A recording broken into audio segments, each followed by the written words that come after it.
Testing.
Additionally, if you are speaking, when you come up to the podium, just make sure you speak into the microphone so that it gets picked up. This is recorded and it is actually currently live streaming on the town's website. So just makes it a lot easier for the public as well as for me later to do the notes and the minutes. So I appreciate it.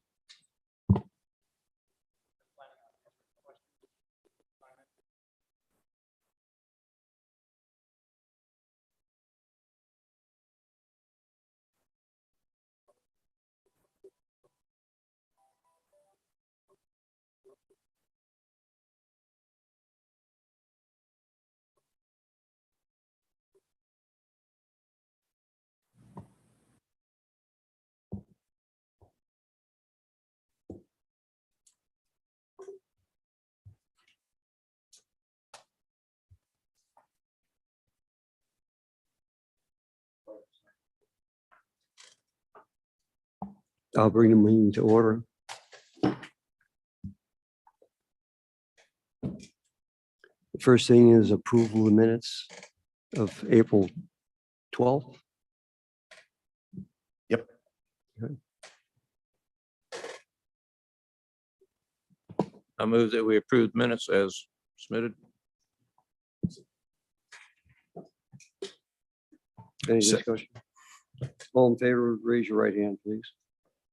We're all in favor. The second set of minutes is actually from your December 14th meeting. It was brought to my attention that I had misattributed a quote concerning the 112 Mary Street to Miss Bosley, and it was Miss Stewart who spoke, or vice versa. I was able to correct that attribution in the minutes, and I have sent it to them, and they have agreed that that is the appropriate person who spoke during the meeting. So because it had been previously approved and then signed, we do need to reapprove those minutes so that this can be the proper record of that meeting. I second that.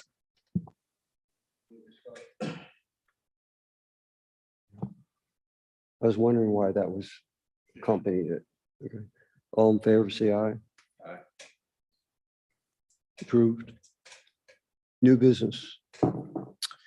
The first item under new business is TMS number 379-00-00365, 201 Silver Palm Lane, zoned PUD, planned unit development, owned by Gene Hammett. Variance request to reduce the required rear setback for an accessory structure from 20 feet to 6 feet, ordinance section 2.10. This, as well as the following item under number 2, this was an instance where homeowners had actually constructed their screened-in porches without obtaining permits from the town of Summerville. Subsequent to completion, one of the property owners, and I can't recall right off the top of my head, had applied for a tree removal permit for a tree that existed close to the new screened-in porch. Upon inspection of the screened-in porch and of the tree, it was noted that there was the screened-in porch. When we came back and verified whether or not there had been permits, we did have to send code enforcement out to let them know that the only way to be able to get this done properly would be to get permits. And upon inspection, we discovered that the structures encroached into the 20-foot rear setback that was part of that development. So the result is the applications that you see here for both 201 and 209 Silver Palm Lane. I have 2 letters of objection to this, to both applications. They've asked me to read the letters into the record, but would you like me to read those first, or would you like me to address my evaluation of the criteria?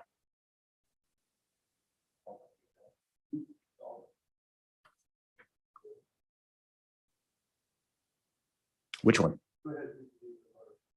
All right. The first letter is dated May 5th. So it says, "Dear board members, I'm writing as a concerned resident of Palmetto Row and board member president of the Palmetto Row Homeowners Association regarding the requests for variance made by the homeowners at 201 and 209 Silver Palm Lane. These requests are on your meeting agenda for May 10th, 2022. I will be out of town and unable to attend, but I did want to express my thoughts to you and request that this letter be read at the meeting. On Tuesday, May 3rd, I personally, with another board member, walked both properties. It was extremely difficult to access the rear yards of the 3 townhomes that are between 201 and 209 Silver Palm. We were forced to walk through a wooded area of uneven terrain. This is not a safe nor clear access point for anyone who needs to access those rear yards. More detail on the 2 homes in question. 201. Sometime after November 10th, 2020, the homeowner at 201 Silver Palm Lane installed a perimeter fence and had a screen porch addition built on the back of his townhome. Per our HOA governing documents, homeowners must submit an application to the Architectural Review Committee prior to making any changes to the exterior of the property, including fences and porches. I've searched the records at our management company and cannot locate any requests for the fence nor screen porch at 201 Silver Palm Lane. The board requires that the homeowner obtain all required permits from the town prior to any construction taking place. In the case of 201, the homeowner did not apply to the HOA, nor did they obtain proper permits for their screened-in porch. Had they done so, the request would most likely have been denied due to the encroachment over the rear setback. Neither the porch nor fence should have been built without prior approval of the town and the HOA.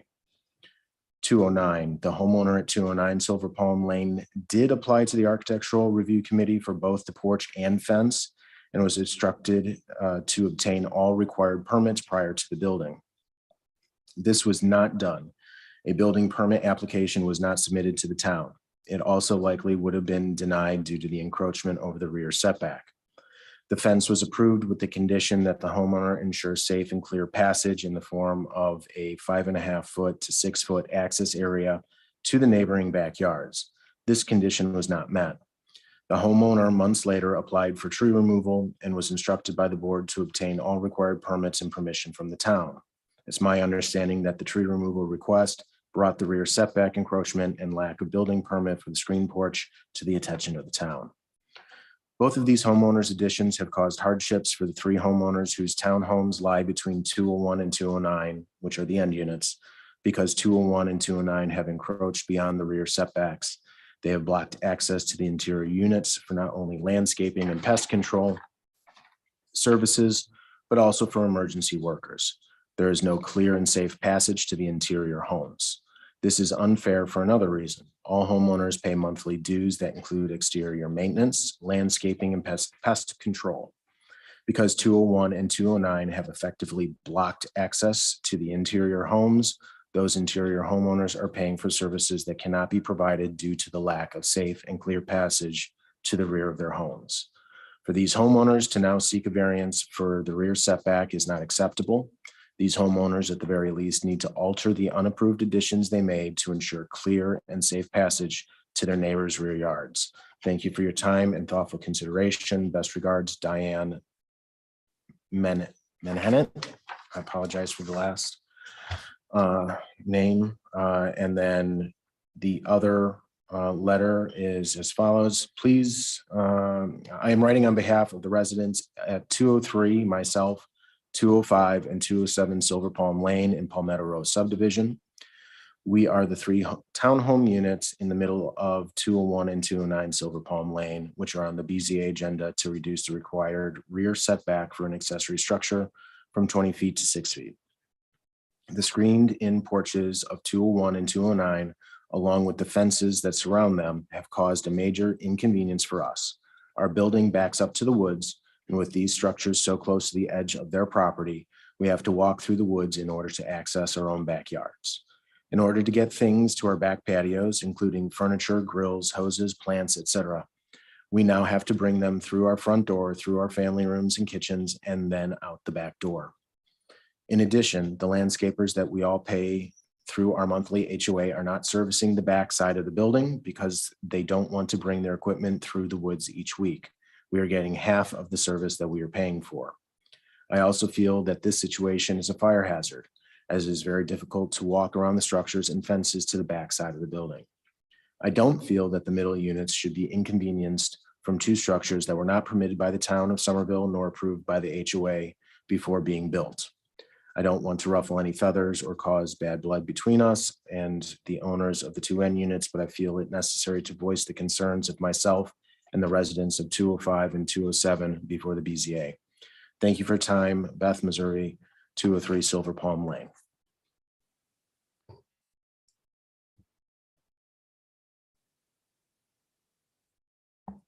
Then can we have your opinion? So for 201, the need for a setback variance was determined at the time of application for tree removal. The rear porch was constructed without a building permit and a variance would have been required to build the porch. Staff feels that the applicant does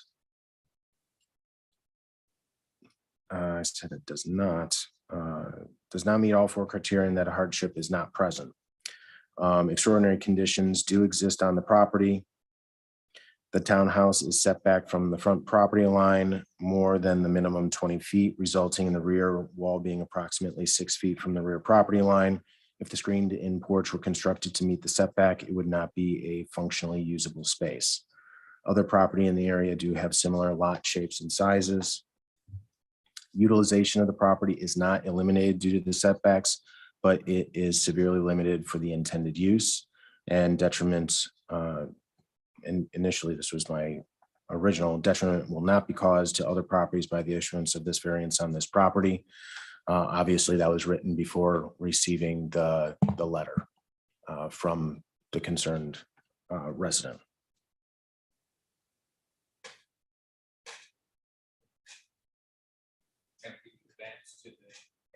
Yes, sorry.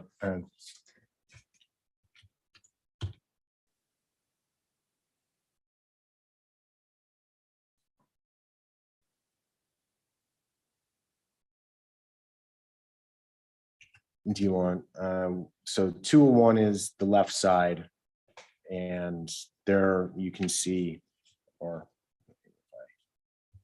increase.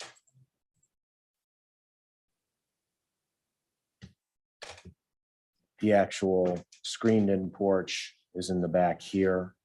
This line running across the back here represents the 20-foot rear setback. They have a 12-foot, so they would be encroaching within that. Where is the fence? It is not represented here on this plot that was provided. The town does not issue permits for fences. Those are regulated solely by homeowners associations. We don't have any specific requirements outside of the historic district. So that technically is not part of the request because there's no specific section within the ordinance to vary in this particular instance. Because I have a question about that. Yes, sir. Is the fence on the property line? Yeah, it is not on the property line. My understanding is that it comes back here and around and out in a enclosed area back here. See if I have a better picture.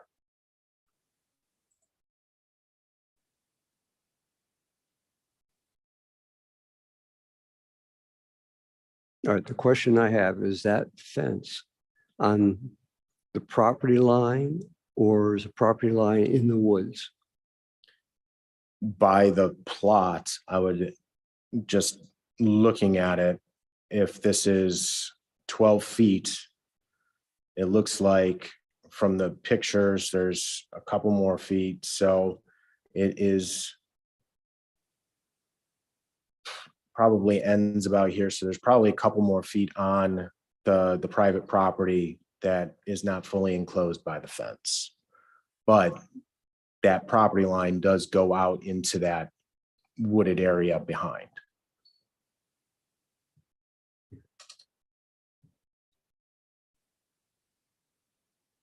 Because that's a big factor. Yes, John? Tim, for clarification on the staff comments, did you say extraordinary? I know it on there said extraordinary conditions do exist or do not. When you were reading it, I couldn't tell if you were trying to correct. Yes, I believe that there are extraordinary conditions based on the placement of the building on these lots. They do have a deep rear setback, front setback, just because of the way that it's oriented on the overall plot there. When you look at where it falls, the buildings are only 4 feet at the most from that setback line. Obviously, a screened-in porch of 4 feet of depth isn't adequate. If you look at the middle units, because they're staggered slightly, the middle unit is actually right on that rear setback line, and those other two are only 2 feet. So based on the layout of the site, I felt that there were extraordinary conditions preventing the construction of the screened-in porch based on the way that it's constructed. But this is a similar layout. It is something that occurs in other buildings throughout the neighborhood. So it's not something that is unique.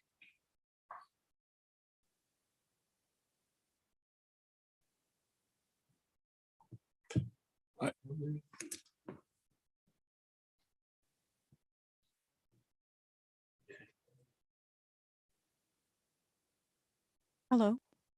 May I address the committee, the board, please? My name is Michelle Ruth, and I live at 209 Silver Pond. I think I can answer some of your questions if you would permit me to do so. Yes. Okay.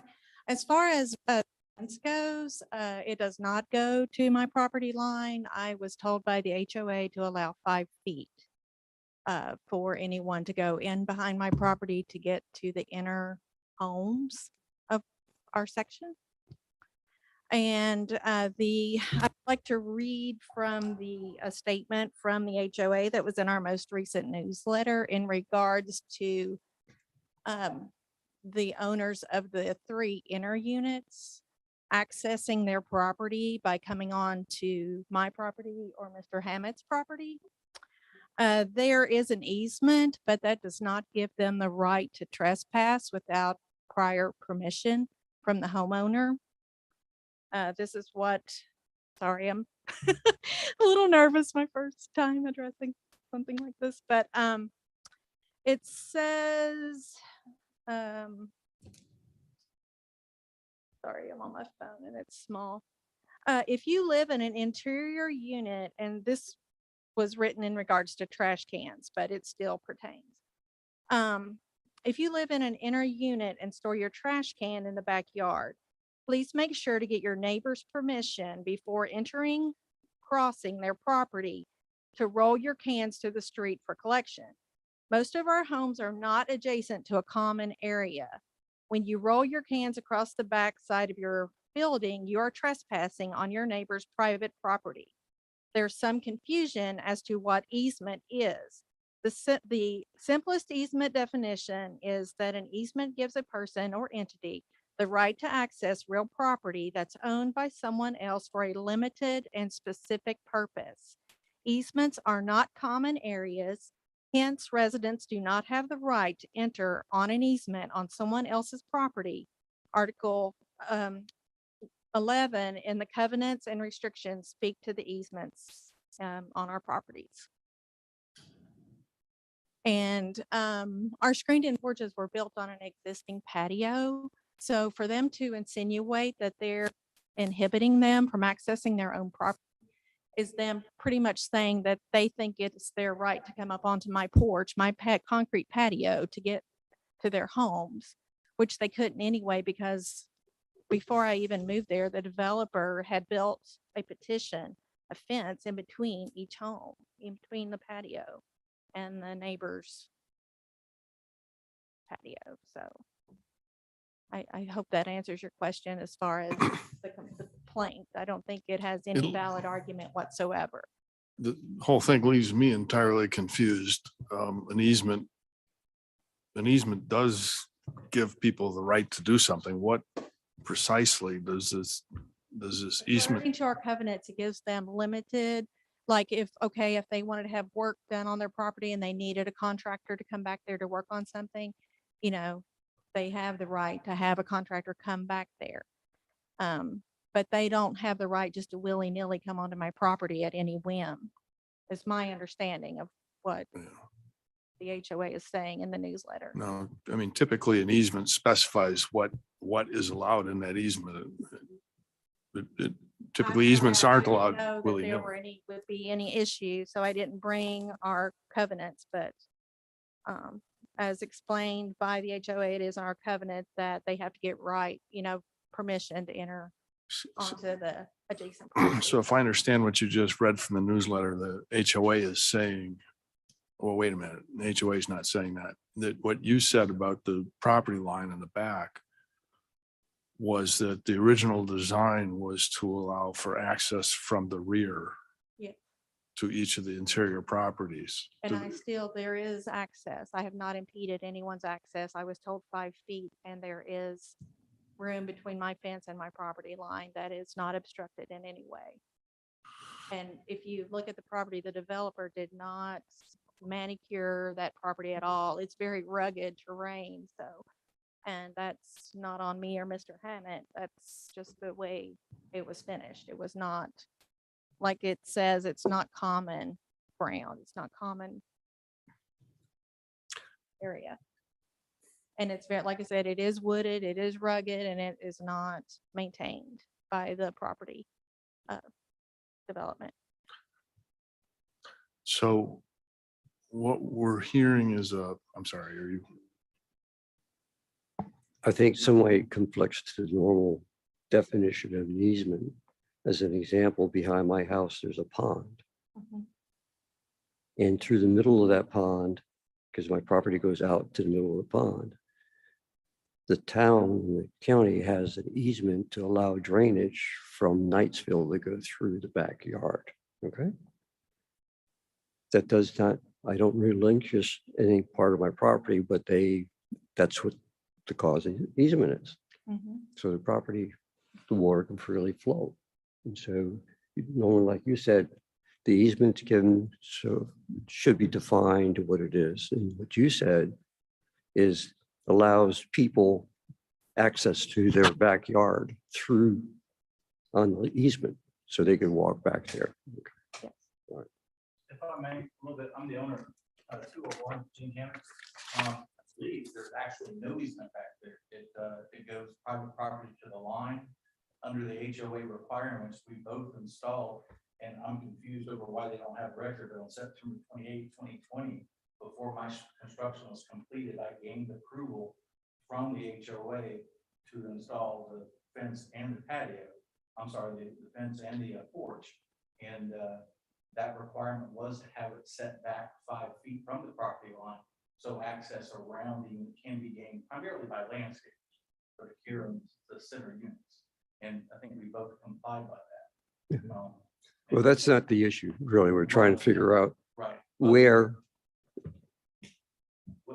the fence is in relation to to your property line, because one of the things you're doing is you're asking for a variance, okay, in the distance, okay, for your patio. I notice there's a patio back there, not in your property, but on your property. And I have a question about that. For that in your porch, okay. So you may That's why I asked about the fence, because, Yeah, the fence, and I apologize to interrupt, but the fence is inside the property line. It's 5 feet away from it, based on the HOA requirement. but, okay, so there's 5 feet beyond there that really counts in their, Which is still our property. yeah, okay, I don't question that. What helps is to say there's another 5 feet behind that. So when you're asking for a variance for your porch, that property behind that fence counts in that distance. Okay. All right, thank you. Any other questions? Just another point of clarification, again, I know this isn't probably the primary concern, but access to the neighbors. If Tim showed the picture again, it's a wide path, it's not level. Again, it's something that we don't, that's the picture to the back path, there is a tree growing up in it, but it's, I think, more than 5 feet, honestly, with the fence from the property. Okay, but that's not an issue. Again, All right, that's not an issue. So, just do you have anything else? Just one more thing, I apologize for both the time, because we both assumed that our contractor gained all the permits prior to construction. We went through HOA, we got all that satisfied. Why they're saying it didn't, I don't know, but I got otherwise documents showing that we did. But again, I apologize for this. We just assumed that all that had to take care of prior to construction. Is there, can I ask a question? Is there a gate that the landscaper can get back into each of the properties? No gate, they can get into my property back there. I'm talking about the neighbors, the 3 neighbors. No, sir, it's all accessed by that opening, and it's a path on the side of the fence laterally from the front of the home, and then in the rear of the home that they can access. So the landscaper can go through your yard to get to their yard. Or mine. Well, we're on the east end. Other questions? For property owner? Okay, thank you.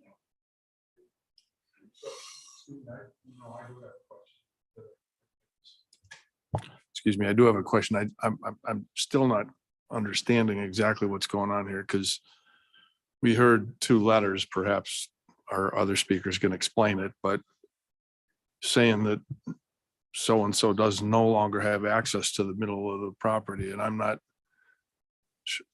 what's changed. I mean, why, who doesn't have access that used to have access, and how did they have access and how do they not now? There has been nothing changed. We provided for the access as asked by us by the HOA, 5 feet. We're not hindering access, and according to the newsletter, they're supposed to ask permission if they do need to come onto our property. I have not had any of my neighbors ask me permission to come onto my property for any reason to get to their property to do any type of work or anything. And I would grant that, of course, if they needed that. But no one has approached me for any sort of permission to do so. Is there a fence between each property?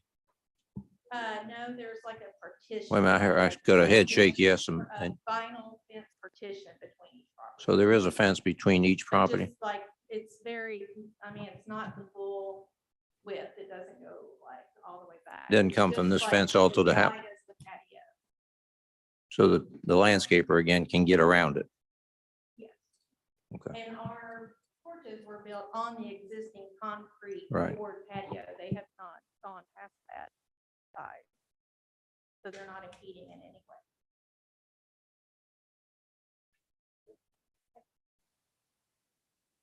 My name is Joan Minhennett, and I'm also a board member of the HOA, and maybe I can address a few of the issues. I attempted to walk back there personally last week, and I did not go through to one side. I came through the other side. It was very dangerous. It's uneven. There are little trees sticking in the way. And I think what happened is that when the fences were put in, they fenced in all the flat level land right up to the point where then it becomes rocky, unlevel, very unsafe.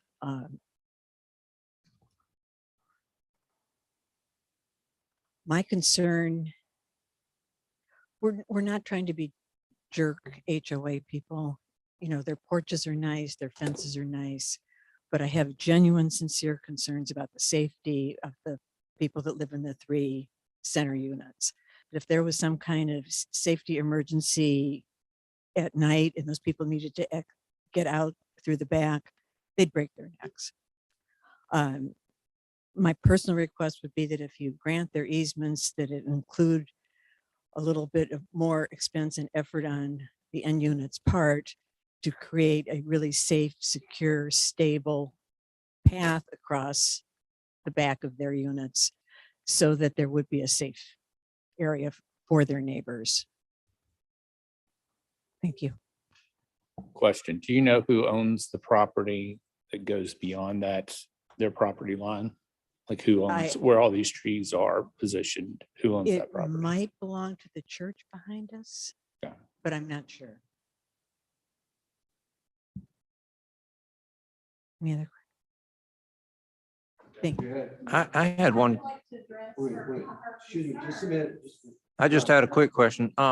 You mentioned the property owners on the end being responsible for the back, making it safe. But the 3 in the middle would also have some sense of responsibility too on their sections behind their fences. Is that correct? But they don't have, the 3 units in the center currently don't have any fences. They have Oh, they don't have a fence back no, behind. they don't have Oh. any, they're wide open Okay, in the back. There's the fences that, the 6-foot high white vinyl ones that go between the units, but the 3 center units are completely open across the back. I couldn't see that when I rode out there. Okay. Excuse me, you say, when you say that, you're meaning sideways, but there is a back fence. No, there's no back. There's no back There's fence? only side fences on the 3 interior units. So the center units, the 3 center units are not separated from the woods back there at all. No, not at all. Okay. But they would, if they had to evacuate in the night, they would have to go into the woods to get out. Okay. Thank you. Thank you. I don't understand why she assumes that as a property owner, I should accommodate the people who live in the center units. Like, why do I need to go to the expense to manicure that? That was how the developers left it.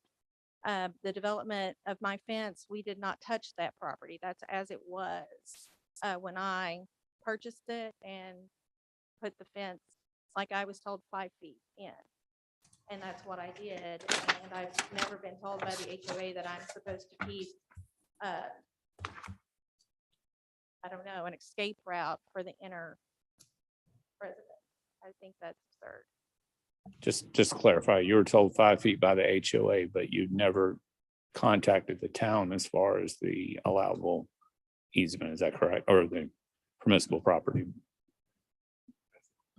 And Okay. I want to Okay. clarify too, like the setback does not have anything to do with an easement.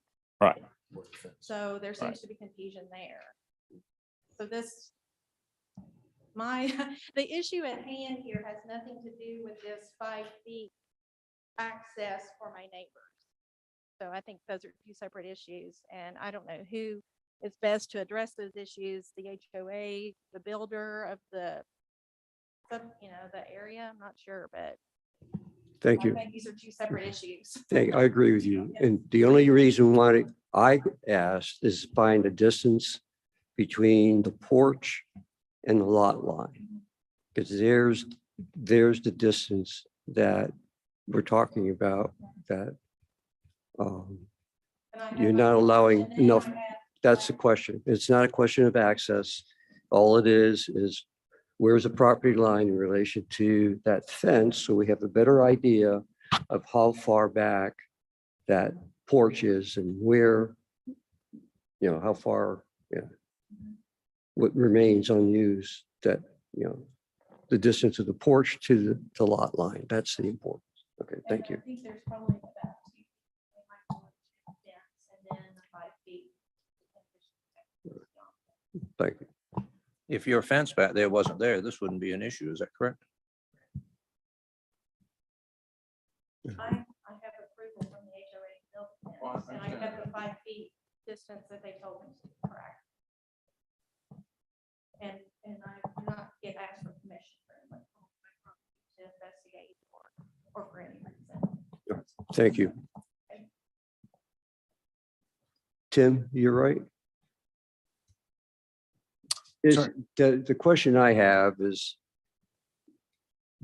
do they have ample distance from that porch to the lot line? Or do they still need a variance for that? They need a variance. They definitely need a variance. So Okay, the existing patios are permitted to encroach within rear setbacks. It's not a vertical structure.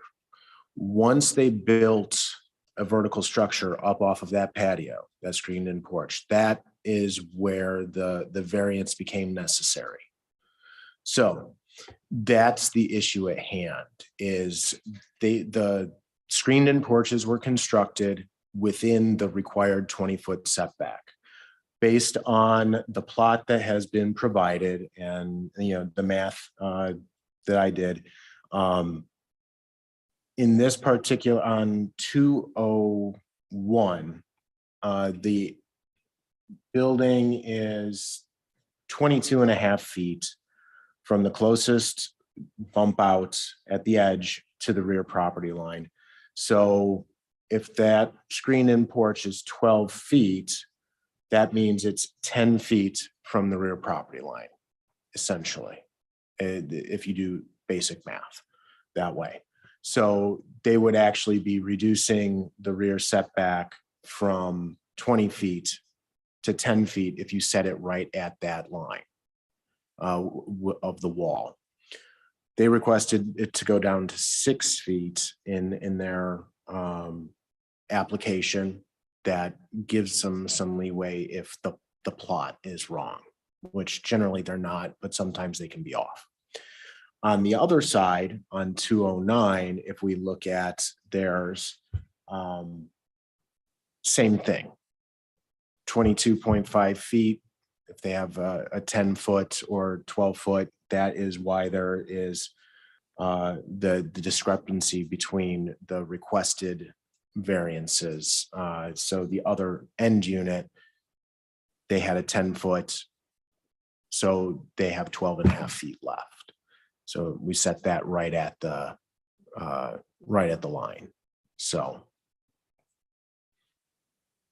I was just basing that on what the request was from the applicants. I hope that clarified and answered your question. any other questions? John?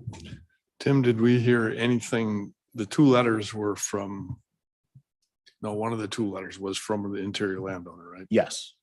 Okay.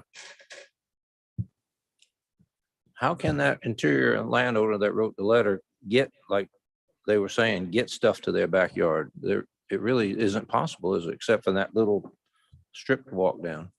Now, I have not looked into the specifics of the subdivision concerning any applied easements. Now, typically easements are for utilities, drainage, things along those lines. If there is a blanket access easement, that could potentially allow for the type of movement that's being discussed here. That is not necessarily the issue at hand when it comes to what the specific request is, but the result of the work that was done has effectively prohibited access to the rear of their properties in a manner in which it was anticipated. If you read it, not having seen what was sent out by the HOA concerning their easements and the access and the request to contact your neighbors and just ask for permission to cross the property, it's pretty standard in homeowner in that, but oftentimes there aren't heavily wooded areas behind and they can access their properties through common areas. In this particular instance, that common area doesn't exist. So they don't have a clear path. I don't see any evidence on this particular plat that says that there is any type of easement specifically granting access to anybody else. And it's not clearly delineated. There's the drainage easement on the one side. There are the utility, the CPW and easement on the front. Those are all very standard within all subdivisions anywhere. I'm just wondering if the HOA stepped up and maybe widened that path in the back, cleared it out, knocked down some trees, made it 10 to 12 feet. Would that help solve? If they own the property, it might be possible. I did not look at ownership of that property to the rear. This plat does show that it is jurisdictional wetlands, and they would not be able to do that type of work. Removing trees, et cetera, within a jurisdictional wetland would require Army Corps of Engineering approval. That really is not feasible for your average homeowners association or individual property owners. I was just going to add that in our CC&Rs, or one of the documents, it does spell out that it's a service utility easement, also allowing the HOA to have access. So it is spelled out in the documents. But that does not, but that easement, that spelling out does not allow neighbors through. Correct. I don't think the neighbors, other than wanting to maybe move something into the backyard, want to go back and forth. Right. But I mean, but that's not specified in the easement that neighbors are allowed to traverse for access through No, the it is backyard. Okay, thank you. Thank you.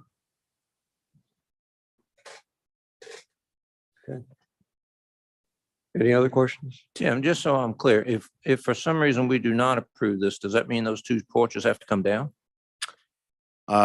That means we would not be able to issue a building permit, which the only way then to rectify construction without a permit would be the removal of the violation. So yes, the simple answer is yes. And I have one other question. About it. That patio, I could see from, because there was nothing built on the side of 106 and 101 or 109 and 109. And I can look back there, but there's not just a patio. The one of them's got tile. So the whole back is tiled. And, you know, the question I have is that where's the drainage? You know, that's a separate issue. Yeah, and if you look at the way that this is platted, and I highlighted here, the red represents the property line for 201. And if we go down to 209, I did the same. Oh, there. As you can see, both of the end units have significantly more property than the interior units. And that is usually how townhouse developments are platted out. In this particular instance, this is the last unit in this development on this end. So it was probably like that 20-foot drainage easement typically would not have been platted in anybody's lot if there were other buildings that were going to continue along there. And then on the other side, there's still some more jurisdictional wetlands. So it's a difficult property for development purposes. So it kind of sits on its own on a little island.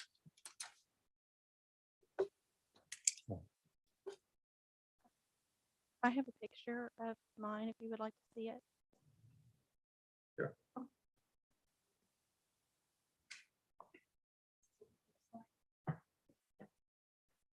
You're further away from the fence than 201.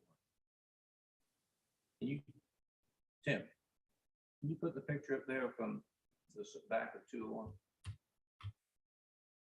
This one? No, where it shows the patio. Yeah, that one. That's that.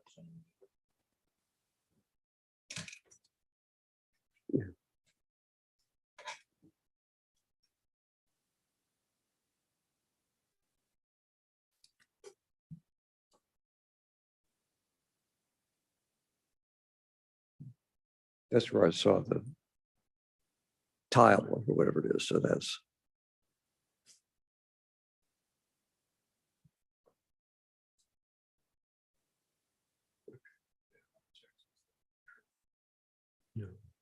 That's the tree that I have submitted a permit for to remove.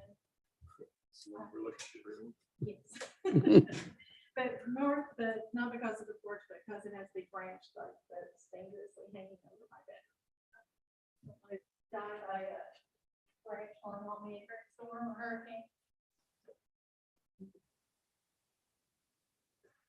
Well, normally you can prune anything that's over your lot line. I'm sorry. You can prune anything that comes up over your lot line. Oh, I used to be in that business for the town. I wouldn't want that job, but. Okay, no, but I'm saying I didn't trim it, but the permit, it's like your property goes up through that tree and you can take that limb off. And that comes over your property line, but not from back. Okay. Any other discussion? Questions? Okay. May I just say a comment that I love my screen and porch and it would break my heart to have to tear it down.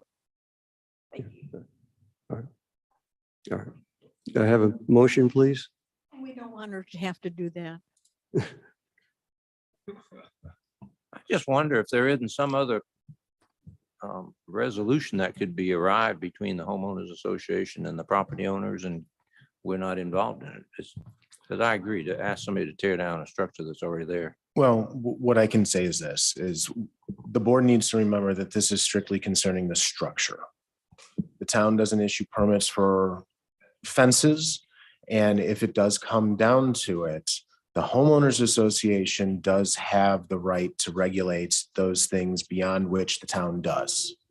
So if there is an issue that needs to be addressed between the homeowners association and the owners of these individual properties here to work out some sort of access that would allow those middle units to do that, it's best worked out between those private parties, and the town can issue the permit for the porch and leave the fence as a private property issue between the homeowners association and the neighbors.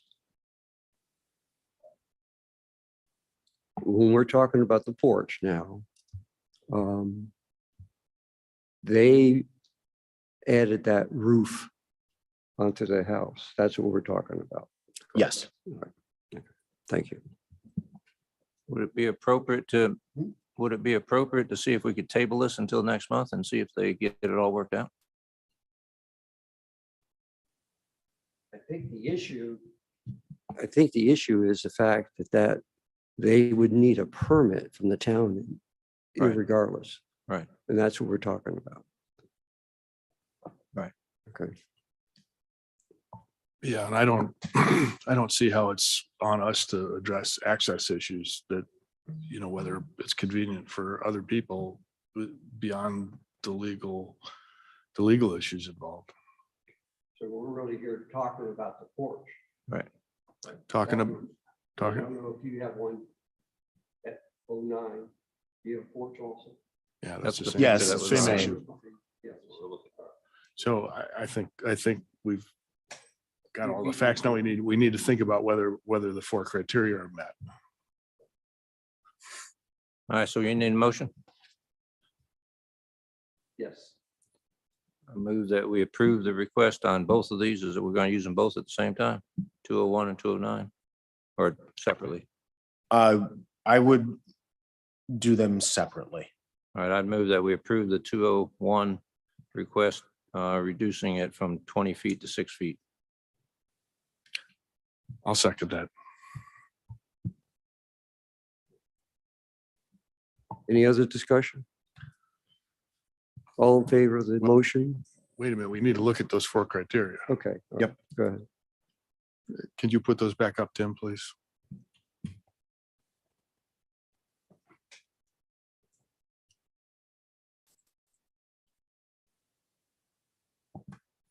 Extraordinary conditions.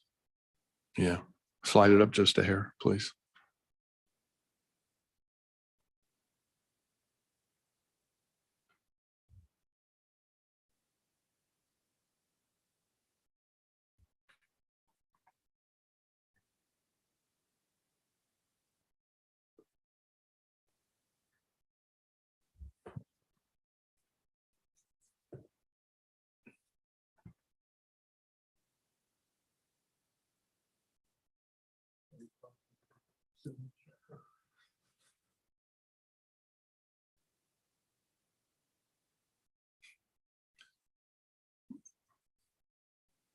Well, so Tim's assessment was that extraordinary conditions do exist. Okay, we can accept that. Other property, his assessment was it's not unique. But it needs to be unique before we can approve it. Can we, is Tim wrong? That it is unique in some way?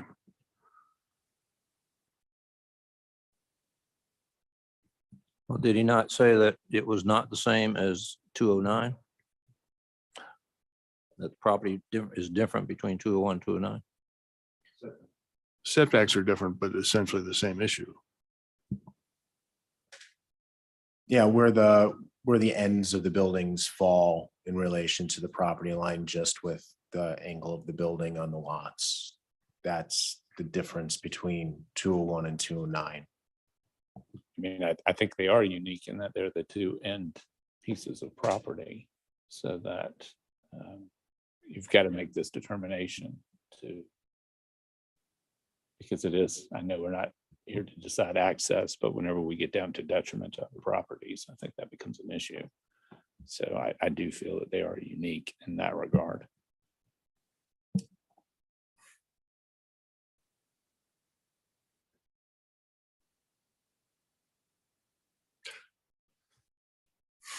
Jim's original assessment was detriment will not be caused. We heard a couple letters saying they will be caused, but I cannot understand how that's an issue for us.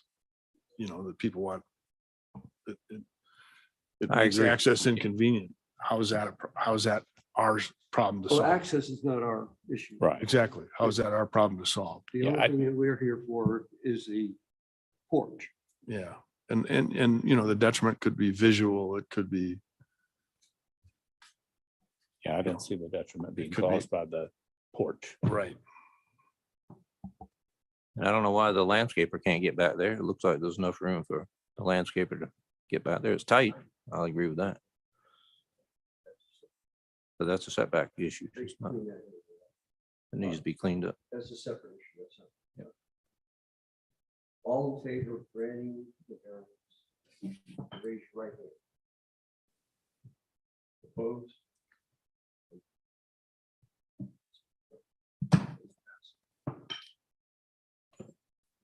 That's for 101, right? That's for 201. 201. 209.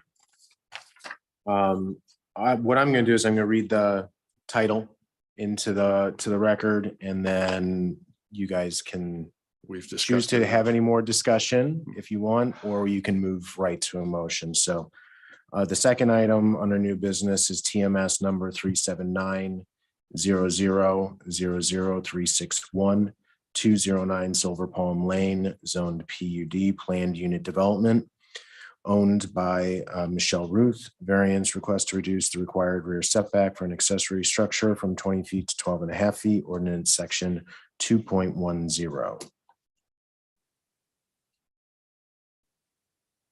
Any other discussion? Got a motion? Move we approve the variance. I second that. Anybody else? All in favor, raise your right hand. Opposed? Passed.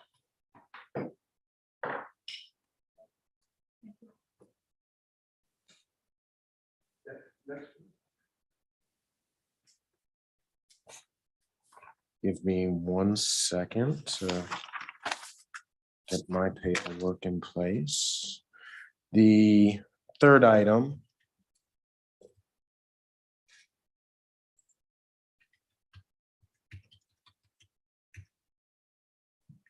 under new business is TMS number 154-1306-001, 295 Midland Parkway, Zone GB, General Business, owned by Trident Medical Center LLC. Variance request to increase the permitted height of a building from 55 feet to 85 feet for the expansion of the hospital, ordinance section 2.7.5A.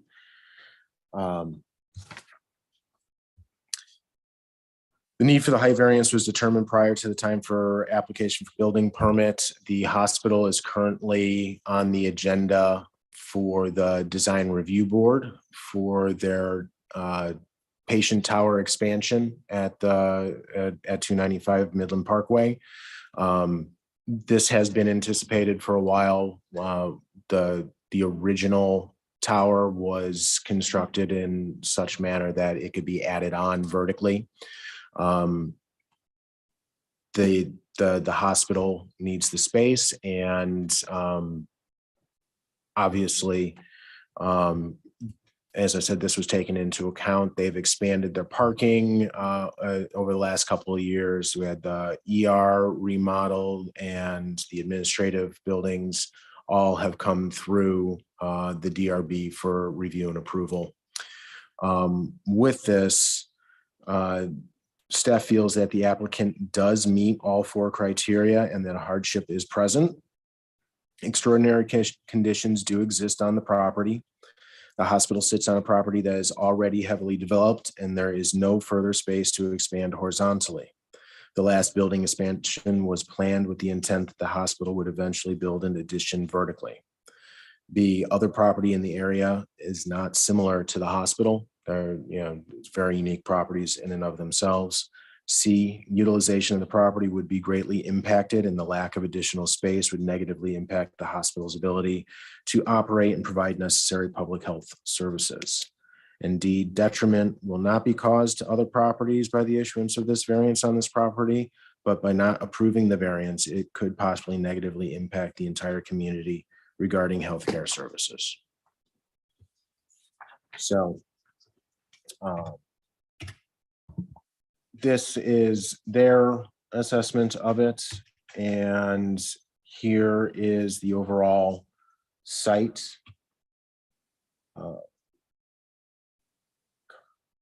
Too sensitive. So at the bottom, plan south is Midland Parkway. The addition would be above the current patient tower that is to the rear of the hospital behind the emergency room wing. They would be going up an additional 2 floors, plus the third is actually equipment screening, essentially, for the various mechanical equipment on top of the structure. Ultimately, that takes the overall height of the structure to 85 feet at the top, which is 30 feet above the maximum permitted height for that district. Tim, was the town aware of that expected expansion when Yeah, all was originally built? they've been open, and they've been working with the town for years. I mean, as long as I've been with the town, they've done a couple of parking expansions. They've done, as I went through the litany of the projects that they brought through the design review board. And they told us that they anticipated at least another 2 floors to be going on top of this. We assumed, not knowing their specific needs for the structure, that it would be probably around 60, 70 feet total. That top of structure, as I said, is mostly to enclose equipment, as I understand it, that sits on the rooftop.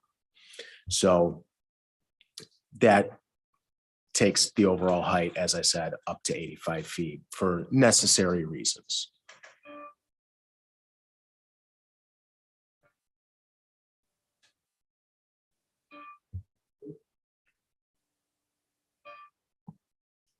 Gentlemen, would you like to speak? We're just here to answer any questions you may have. Okay. All right. What is the highest building, height of the highest building in Summerville? I don't know the exact height. It is a building in Nexton. It's the dual branded Hilton Convention Center on Sigma Drive. Yes, that is 8 stories. And so assume 12 to 15 feet per floor. Any questions? Can I make a motion? You ready for a Go ahead. motion? Move that we approve the height request. I'll second. Any discussions? I just, so when you built the lower stories, at that time, the door was open then to do additional storage. Yes, sir. So the bottom was constructed to accept a structure like 85 feet. That total would be as 5 floors, or roughly 85 feet with mechanical on top of those five Okay, floors. all right. So I'm sorry, just state your name. Jeff Taylor, CEO of Summerville Medical Center. So it's not going to sink like the buildings in Charleston. We sure hope not. No, I mean, That's that's, not that's a concern. That's why.